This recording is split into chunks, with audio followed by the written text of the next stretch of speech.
Құрметті әріптестер, орта білім беру ұйымдарының педагогтеріне арналған дүниежүзі тарихы пәні мұғалімдерінің кәсіби құзыреттіліктерін жетілдіру, біліктілікті арттыру курсына қош келдіңіздер.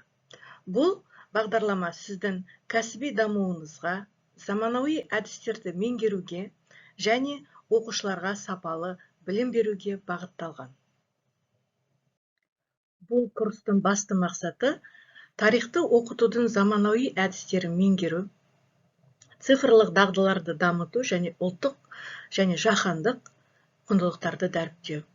Біз инновациялық технологияларды, белсенді оқыту тәсілдерін үйреніп, цифрлық білім беру ресурстарын тиімді қолдануды меңгереміз. Сонымен қатар, тарихты оқытуда жаһандық құзыреттіліктер мен патриоттық тәрбиені басты назарда ұстаймыз. Бұл курстың нәтижесінде сіз кәсіби құзыреттілігіңізді арттырасыз, пәндік, әдістемелік және зерттеушілік дағдыларыңызды жаңа деңгейге көтересіз. Оқушылардың функционалдық және тарихи сауаттылығын қалыптастыру тәсілдерін меңгеріп, тарих сабағын заманауи талаптарға сай жобалауды және бағалауды үйренесіз. Сонымен қатар, өз тәжірибеңізді талдап, кәсіби дамудың жеке жоспарын құра аласыз. Курс қашықтықтан онлайн форматта өтеді. Бұл мұғалімдерге өз уақытын тиімді жоспарлауға мүмкіндік береді.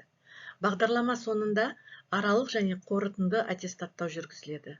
Курсты сәтті аяқтаған соң, тыңдаушылар біліктілікті арттыру туралы электронды сертификат алады.